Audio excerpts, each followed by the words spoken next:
Madam यांना चौकशी कक्षात घेऊन जा आणि जोपर्यंत खरं निघत नाही ना तोपर्यंत त्यांना सोडू नका. अहो अहो पण श्रेयस, तुम्ही गप्पा बसा. सांगितलं ना तुम्हाला.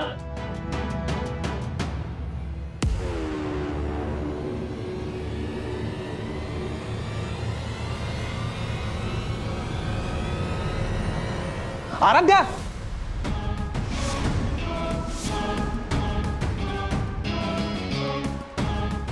मॅडम घ्या. अहो घ्या सर, घ्या घ्या. साखर आहे.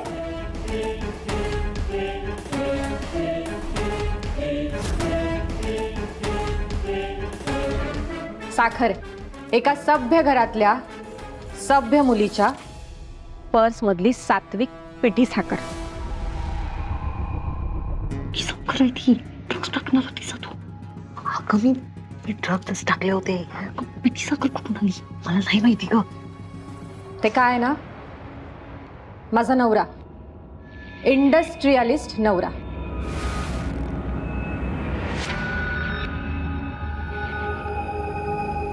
श्रेयस सर नाईक.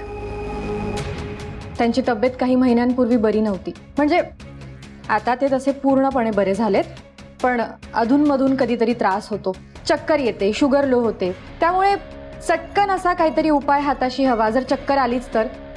म्हणून मी माझ्या पर्समध्ये ही पिठी साखर ठेवली होती. आणि त्या पिठी साखरेबरोबर चॉकलेट्स पण आहेत. बघा, चेक करा. हो मॅडम, करा चेक. पण तुम्ही फक्त पिठी साखरेची पुडी बघून कुठलाही विचार न करता एका सभ्य मुलीला खोट्या आरोपात अडकवायचा प्रयत्न करत आहात. आणि यामागे तुमचा काय हेतू असेल यावर कोणालाही संशय येऊ शकतो. बरोबर ना सर? मला एक कळत नाहीये, हा एवढा मोठा योगायोग कसा असू शकतो. मी ज्या पार्टीत गेले होते तिथे माझ्या पर्समध्ये ही पिठी साखरेची पुडी होती. त्याच पार्टीत तुम्ही ड्रग शोधायला आलात.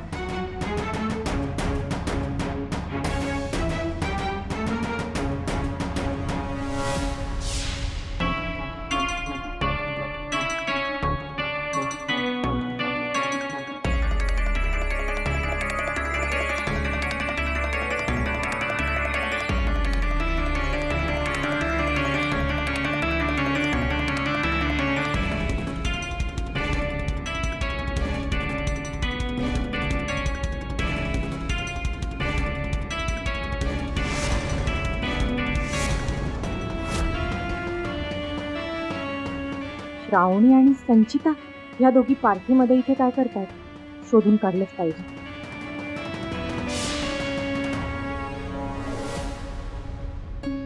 हे कसं शक्य आहे? मग मी टाकलेली पुडी कुठे गेली? कुठे गेली म्हणजे साखरेचीच पुडी टाकली असणार आहे त्याच्या बॅगमध्ये. मूर्ख. बस काही काय बोलतेस? मी नीट बघून टाकली होती पुडी. ते दिसतंय ना, तीच बोलतीये मी.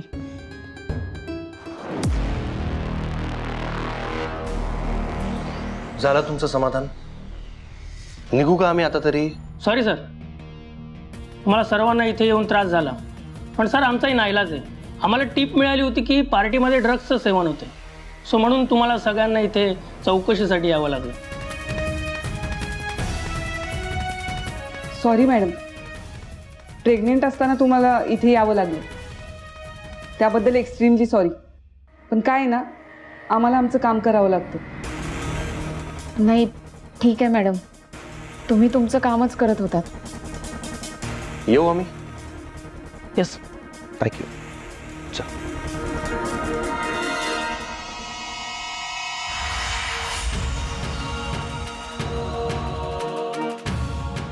Sorry sir.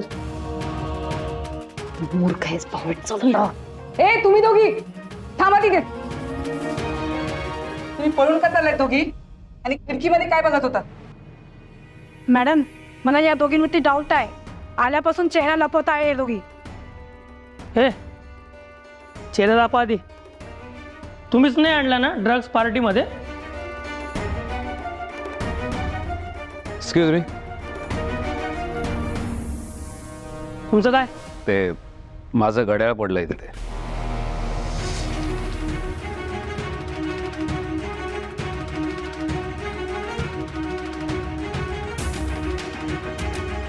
थँक्यू.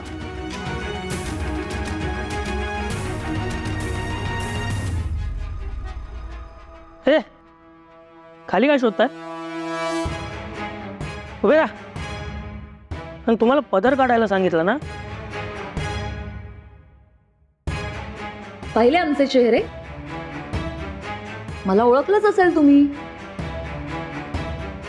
मी सौ संचिता सुजित सरपोतदार, खासदार भालचंद्र सरपोतदारांची सून.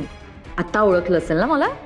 तर तुम्ही हे जे करताय हे सरपोतदार साहेबांना कळलं तर तुमची ट्रान्सफर तर होईलच, पण जर त्यांनी गृहमंत्र्यांना कॉल केला तर तुम्ही सस्पेंड सुद्धा होऊ शकता.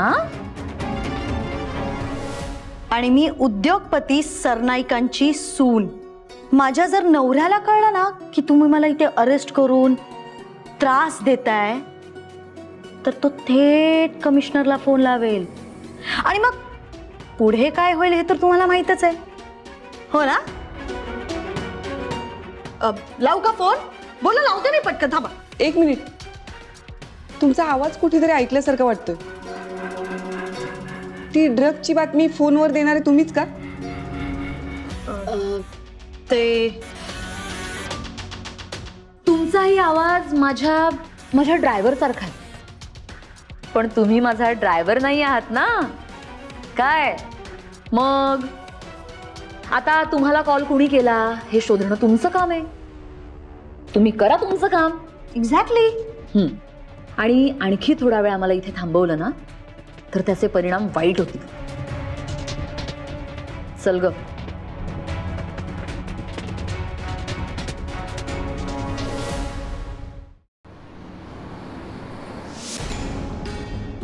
फोन पण उचलत नाहीयेत.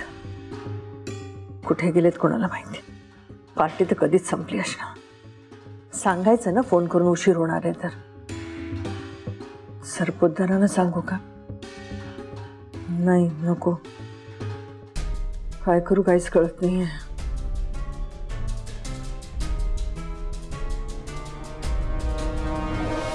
कुठे होता तुम्ही? केव्हापासून वाट बघतीये मी. पार्टी केव्हाच संपली. उशीर होणार होता तर फोन करून सांगायचं तरी ना. किती काळजीत होते मी. तुम्हीच पास दिले होते ना आम्हाला व्हॅलेंटाईन डेच्या सेलिब्रेशनचे. सो तिकडे गेलो होतो. काय झालं तिथे पार्टीच मुळात उशिरा सुरू झाली आणि गोंगाट खूप होता, त्यामुळे तुम्हाला फोनही करू शकलो नाही. म्हणजे केला असता तर तुम्हाला ऐकू पण आलं नसतं ना, म्हणून. तू खरं बोलतोयस ना? हो. अरे पण मी किती टेन्शन मध्ये आले. मला उगाच गिल्ट वाटायला लागलं ना की मी तुम्हाला पासेस दिले आणि तुम्हाला उशीर झाला, काही झालं असेल तर. तुम्ही पार्टी एन्जॉय केली ना? हो केली. खूप बोललो आम्ही एकमेकांशी. खूप बोललो. मी खूप दमलोय. या पण खूप दमलेत. आपण उद्या बोलूयात का please? Good night. Good night. Good night. चला.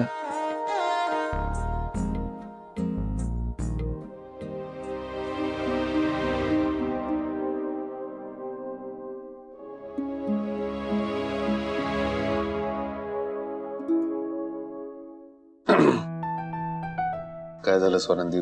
तुम्ही एकदम शांत शांत वाटताय. मी म्हणाले होते ना तुम्हाला, हा शेवटचा व्हॅलेंटाईन डे असणार आहे आपला एकत्र. पुढच्या वर्षी बाळ असेल आपल्या सोबत, म्हणून मला तो चांगला साजरा करायचा होता तुमच्या सोबत. पण ते सगळं घडलं आणि इतकंच ना? अहो आता हसायला काय झालंय? अहो हसू नाही तर काय करू. हे बघा, तुम्हाला व्हॅलेंटाईन डे साजरा करायचा आहे त्याची चिंता माझ्यावर सोडा. हो पण आता कसं सेलिब्रेट करणार? अहो मी आहे ना, नका काळजी करू. तुम्ही चला माझ्यासोबत. आधी डोळे बंद करा. मणी सर डोळे कशाला? डोळे बंद करा मणी सर. आणि चला एक एक पाऊल टाका. कुठे जायचंय? तुम्ही बघा हा व्हॅलेंटाईन डे कसा अविस्मरणीय राहतो तुमच्यासाठी. चला सावकाश, पायरी आहे.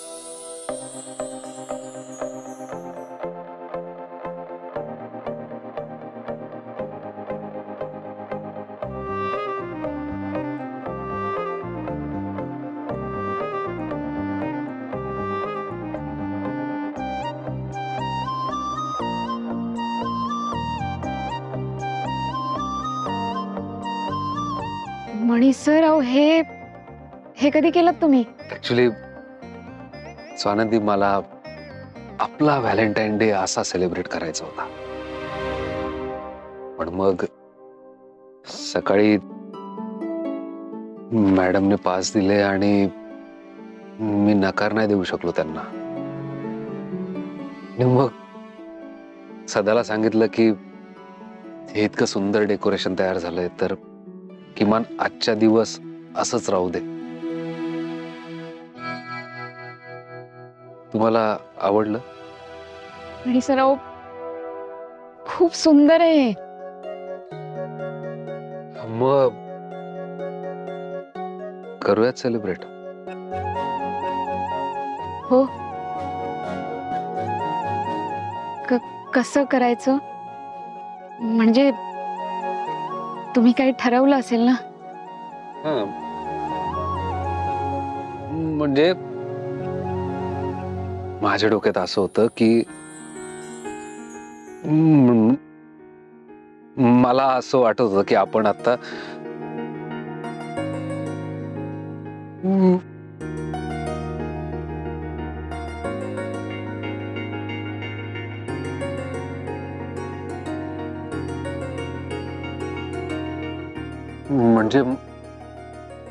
म्हणजे मला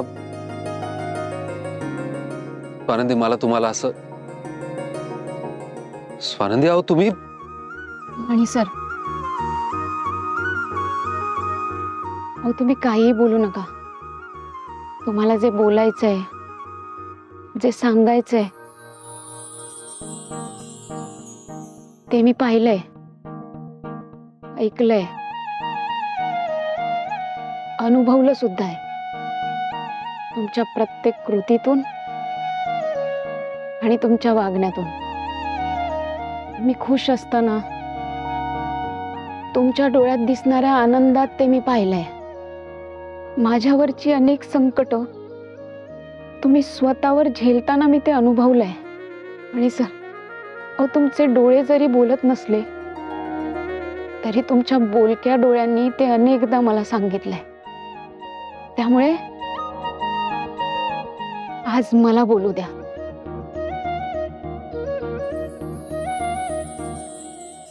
मणी सर, आजचा दिवस जगातल्या प्रत्येकासाठी प्रेमाचा दिवस असला तरी माझ्यासाठी आजपर्यंत तुमच्यासोबत घालवलेला प्रत्येक दिवस प्रेमाचा दिवस आहे. खरं तर प्रेम कसं करावं हे तुमच्याकडनं शिकलं पाहिजे. असं म्हणतात की खरं प्रेम ते असतं जे आपण कुणावर तरी करतो, अगदी निस्वार्थपणे, कसलीही भावना न ठेवता. आणि मणी सर, तुम्ही आत्तापर्यंत सगळ्यांना प्रेमच तर देत आलात. मग ते सरपोतदार साहेब असू देत, या घरातली माणसं असू देत, कार्यकर्ते असू देत किंवा वॉर्डन मॅडम असू देत, तुम्ही सगळ्यांना प्रेमच देत आलात. मणी सर, जेव्हा माझ्यावर अतिप्रसंग घडला होता त्यानंतरची समाजाने दिलेली वागणूक मी अनुभवली आहे. माझ्या बाळाला जेव्हा जन्म द्यायचं मी ठरवलं तेव्हा हा समाज माझ्याशी कसा वागला हे अनुभवलंय मी. वॉर्डन मॅडमला तर कायम भीती वाटायची, स्वानंदीचं लग्न कसं होणार, होणार की नाही होणार.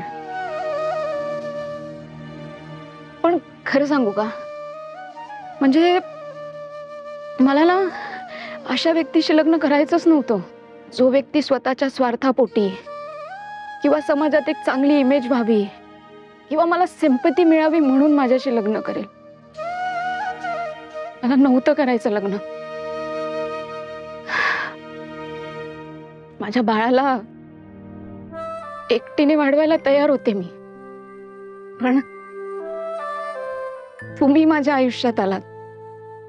अगदी अगदी सगळ्या गुणदोषांसकट तुम्ही मला स्वीकारलं. खरं तर आपल्या लग्नाला काहीच महिने झाले, पण तरी मला अभिमानाने सांगायचंय, तुम्ही आहात म्हणून मी आहे. तुम्ही आहात म्हणून माझ्या चेहऱ्यावर हसू आहे. तुम्ही आहात म्हणून आपलं बाळ सुखरूप आहे. मणी सर, प्रत्येक पुरुष आपल्या बायकोचा आदर करत असतो, पण खरा पुरुष तो असतो जो प्रत्येक स्त्रीचा आदर करतो. हॉस्टेलमधल्या सगळ्या मुलींसोबतची तुमची वागणूक मी स्वतः पाहिली आहे. ती फातिमा, तिच्याशी कोणी बोलायचं सुद्धा नाही, पण तुम्ही तिला बहीण म्हणलं. या अशा अवस्थेत मला कोणी स्वीकारायला तयार नव्हतं, पण तुम्ही मला स्वीकारलं. माझ्या सगळ्या गुणदोषांसोबत माझ्याशी लग्न केलं. हे पोटातलं बाळ, याची काय चूक होती? पण समाजाने याला सुद्धा दोषी ठरवलं. पण तरीही तुम्ही त्याला स्वीकारून स्वतःचं नाव देऊन जन्माआधीच त्याचं आयुष्य सुकर केलं. मणी सर, मी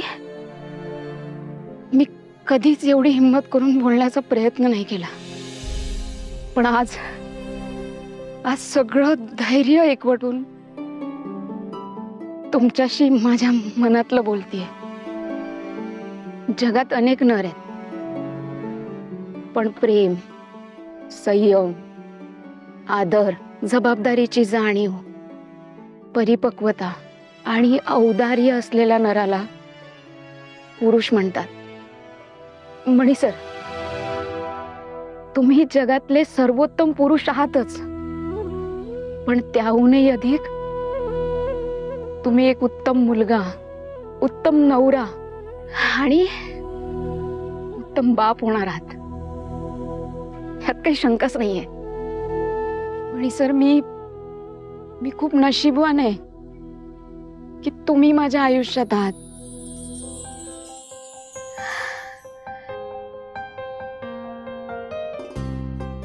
मणी सर, मी वेड्यासारखी प्रेमात आहे तुमच्या. माझं खूप प्रेम आहे तुमच्यावर. मी नाही राहू शकत तुमच्याशिवाय.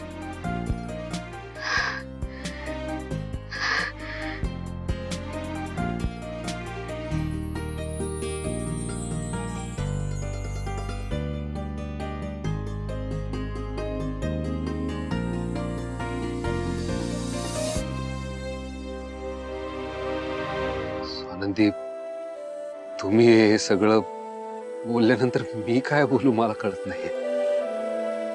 मी फक्त एवढंच म्हणू शकेन की माझंही तुमच्यावर खूप प्रेम आहे Swanandi. I love you. I love you Swanandi.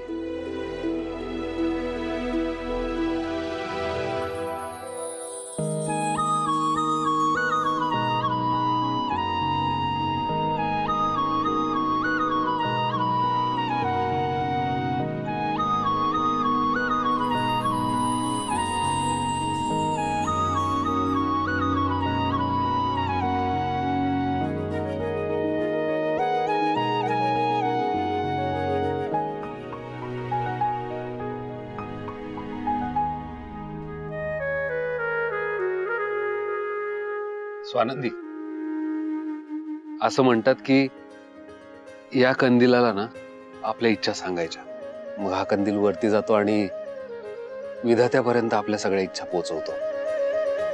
मग अख्खं विश्व आपल्या इच्छा पूर्ण करण्यासाठी सज्ज होतं.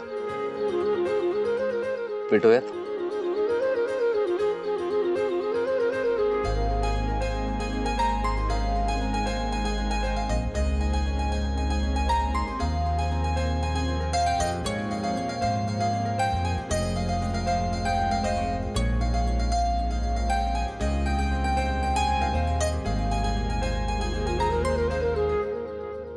देवा, आज आम्ही एकमेकांविषयी असलेलं प्रेम बोलून दाखवलंय.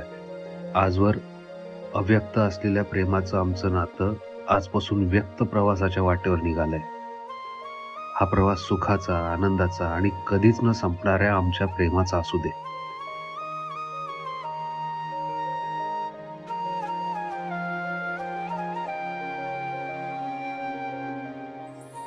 देवा, आज मणी सरांना माझ्या मनातल्या भावना सांगून खूप हलकं वाटतंय. त्यांच्या मनातही माझ्याबद्दल असलेलं प्रेम त्यांच्या तोंडून ऐकून प्रचंड खुश आहे मी. देवा, आमच्या आणि लवकरच या जगात येणाऱ्या आमच्या बाळाच्या आयुष्यात सदैव असाच आनंद आणि सुख असू दे. आजपासून सुरू झालेला आमचा हा प्रेमाचा प्रवास असाच पुढे बहरू दे. ह्याला कोणाची दृष्ट लागू देऊ नकोस.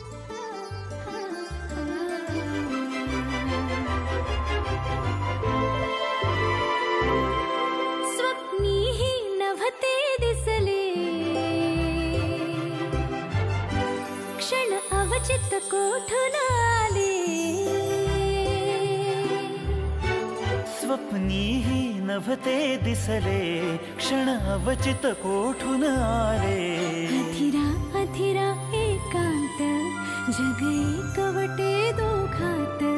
अधिरा अधिरा एकांत, जग एकवटे दोघात. हे सर्व खरे, हे तुकेच खरे.